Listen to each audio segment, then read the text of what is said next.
আসসালামু আলাইকুম ওয়ারাহমাতুল্লাহি ওয়াবারাকাতুহু।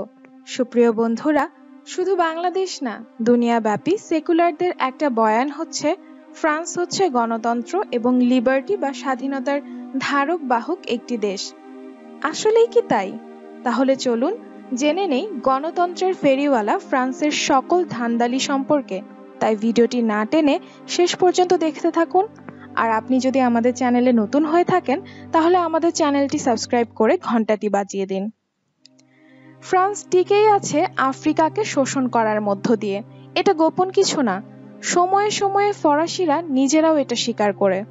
1957 সালে ফ্রান্সের প্রেসিডেন্ট ফ্রাঁসোয়া মিতেরা ভবিষ্যৎবাণী করেছিলেন, আফ্রিকার উপর নিয়ন্ত্রণ টিকিয়ে না রাখতে পারলে একবিংশ শতাব্দীর ইতিহাসে ফ্রান্সের কোনো জায়গা থাকবে না। 5 দশক পর তার পরবর্তী প্রেসিডেন্ট জ্যাক শিরাক 2008 সালে সেটা আবারও নিশ্চিত করে বলেছিলেন, আফ্রিকা না থাকলে ফ্রান্স তৃতীয় বিশ্বের তালিকায় ছিটকে পড়ত। তিনি পরিষ্কারভাবেই স্বীকার করেছিলেন, ফ্রান্সের ব্যাংকগুলোতে যে টাকা আছে তার একটা বড় অংশ আসে আফ্রিকান রাষ্ট্রগুলোকে শোষণ করার মধ্য দিয়ে। কিভাবে ফ্রান্স আফ্রিকাকে শোষণ করছে? প্রধানত কলোনিয়াল মুদ্রা সিএফএ ফ্র্যাঙ্কের মাধ্যমে। CFA franc of the French colonies in Africa. দ্বিতীয় বিশ্বযুদ্ধের পরে যখন আফ্রিকা জুড়ে কলোনিগুলো স্বাধীনতা দাবি করে, তখন ব্রিটিশ, স্প্যানিয়ার্ড এবং ইতালিয়ানরা তুলনামূলকভাবে সহজেই তাদেরকে স্বাধীনতা দিয়ে ফিরে যায়। কিন্তু ফ্রান্স ছিল ব্যতিক্রম। তারা তাদের কলোনিগুলোকে স্বাধীনতা দেয় এই শর্তে যে স্বাধীন রাষ্ট্রগুলোকে তারা অর্থনৈতিক এবং সামরিক দিক থেকে সহযোগিতা করবে।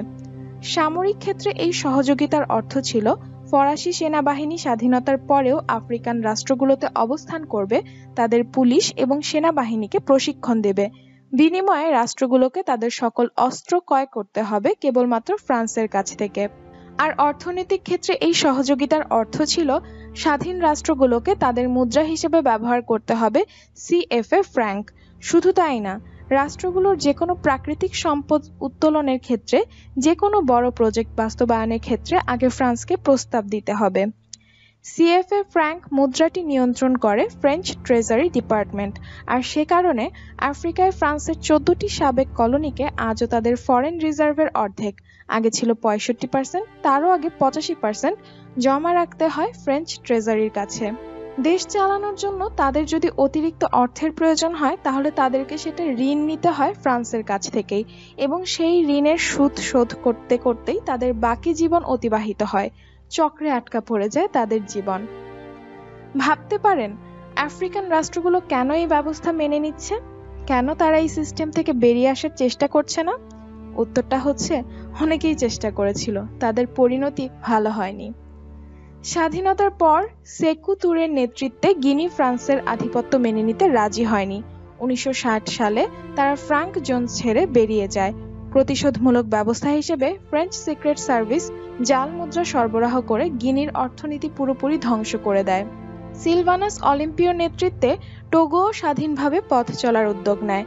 স্বতন্ত্র টোগোলিজ মুদ্রা প্রতিষ্ঠার লক্ষ্যে 1963 সালের 12 ডিসেম্বর তারা আনুষ্ঠানিকভাবে ন্যাশনাল সেন্ট্রাল ব্যাংক প্রতিষ্ঠা করে। পরের দিন সকালে ফরাসিদের দ্বারা প্রশিক্ষিত টোগোলিজ সেনারা অলিম্পিওকে শেষ করে ক্ষমতা দখল করে। এটা ছিল সাবেক কলোনিগুলোতে সংঘটিত ফ্রান্সের প্রথম কু। পরবর্তীতে যা পুনরাবৃত্তি হয়েছে অনেকবার। আফ্রিকার প্রত্যেকটি সাবেক কলোনিতে কিউ এবং পাল্টা কুয়ের মাধ্যমে ফ্রান্স নিজেদের অনুগত স্বৈরশাসকদের ক্ষমতায় বসিয়ে রেখেছে, আর তাদের মাধ্যমে খনিজ সম্পদে পরিপূর্ণ আফ্রিকার সম্পত্তি লুট করে যাচ্ছে। 1964 সালে ফ্রান্স গ্যাবনে সেনা অভ্যুত্থানের মাধ্যমে ওমার বাঙ্গোকে ক্ষমতায় বসায়, যার শাসন ব্যবস্থা চলে পরবর্তী 42 বছর পর্যন্ত। গ্যাবনের গুরুত্ব কি? গ্যাবনের আছে বিশাল ইউরেনিয়ামের মজুদ, আর ফ্রান্সের নিউক্লিয়ার রিঅ্যাক্টরগুলোর জন্য দরকার এই ইউরেনিয়াম। ওমারের মৃত্যুর পর আজও গ্যাবনের ক্ষমতায় আছে তার ছেলে আলী ওমার বাঙ্গো। ফ্রান্সের প্রতি তাদের আনুগত্যের বিষয়টা প্রকাশ পায় ওমার বাঙ্গোর একটা উক্তি থেকে। যেখানে জ্যাক শিরাক নিজেই আফ্রিকাকে শোষণের কথা স্বীকার করেছিলেন, সেখানে বাঙ্গো বলেছিলেন, গ্যাবনকে ছাড়া ফ্রান্স হচ্ছে ড্রাইভার ছাড়া গাড়ির মতো, আর ফ্রান্সকে ছাড়া গ্যাবন হচ্ছে জ্বালানি ছাড়া গাড়ির মতো। অথচ বাস্তবে ফ্রান্সই দশকের পর দশক ধরে গ্যাবনের কাছ থেকে ইউরেনিয়াম জ্বালানি আদায় করে নিচ্ছে অত্যন্ত সুলভ মূল্যে। এই সুলভ মূল্যে যদি কেউ রাজি না হয় তাহলে তার ভাগ্যেও জুটতে পারে অভ্যুত্থান। সেটাই ঘটেছিল নাইজারের প্রেসিডেন্ট মামাদু তানজার ভাগ্যে। ফ্রান্সের দেওয়া মূল্য কম মনে হওয়ায় 2009 সালে তিনি ইউরেনিয়ামের মূল্যের ব্যাপারে চীনের সাথে দরদাম শুরু করেছিলেন। কয়েক মাসের মধ্যেই তাকে বিদায় নিতে হয়। 2011 সালে বিদায় নিতে হয় আইভরি কোস্টের প্রেসিডেন্টকেও। সেখানেও একই কারণ, তবে ইউরেনিয়াম না। আইভরি কোস্ট হচ্ছে ফ্রান্সের প্রধান কফি এবং কোকো সরবরাহকারী রাষ্ট্র। দ্বিতীয় বিশ্বযুদ্ধের পর থেকে ফ্রান্স এ পর্যন্ত 30টিরও বেশি সামরিক অভিযান পরিচালনা করেছে। আফ্রিকার প্রায় প্রতিটা অভ্যুত্থান, প্রতিটা গুপ্ত হত্যার পেছনে ফ্রান্সের কোনো না কোনো ভূমিকা আছে। এবং এটা শুধু মধ্য ও দক্ষিণ আফ্রিকার ক্ষেত্রেই সীমাবদ্ধ না। 2011 সালে গাদ্দাফিকে উৎখাত করার পেছনেও প্রধান ভূমিকা পালন করেছিল ফ্রান্স। সে সময় আমেরিকার ভূমিকা ছিল লিডিং ফ্রম বিহাইন্ড। ওবামা প্রশাসন ছিল দ্বিধাবিভক্ত, কিন্তু ফ্রান্স একেবারে শুরু থেকেই ছিল আগ্রাসী।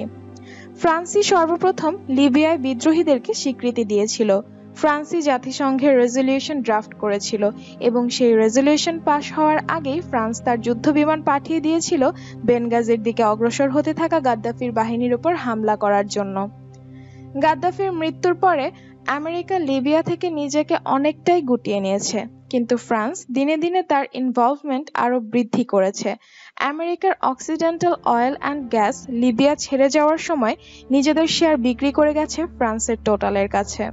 কিন্তু এটা ঘটেছে বৈধভাবে, আর অবৈধভাবে ফ্রান্স লিবিয়ার দক্ষিণে স্বর্ণের খনি থেকে স্বর্ণ উত্তোলন এবং চোরাচালান করে নিয়ে যাচ্ছে কোনো নজরদারি ছাড়াই। প্রায় কোনো মিডিয়াতেই এটা পাওয়া যায় না, কিন্তু দক্ষিণাঞ্চলের স্থানীয় লিবিয়ানদের কাছ থেকে শোনা যায় সেখানে আফ্রিকানদের দিয়ে স্বর্ণ উত্তোলন করানোর এই কার্যক্রমের পেছনে ফরাসি কোম্পানিগুলোই দায়ী। তো বন্ধুরা, কেমন লাগলো আমাদের আজকের আয়োজন তা কমেন্ট করে আমাদের জানিয়ে দিন। ভিডিওটি ভালো লাগলে লাইক দিন, শেয়ার করুন আপনার বন্ধুদের সাথে। আর নতুন নতুন ভিডিও পেতে আমাদের চ্যানেলটি সাবস্ক্রাইব করে ঘন্টাটি বাজিয়ে দিন। এতক্ষণ আমাদের সাথে থাকার জন্য ধন্যবাদ।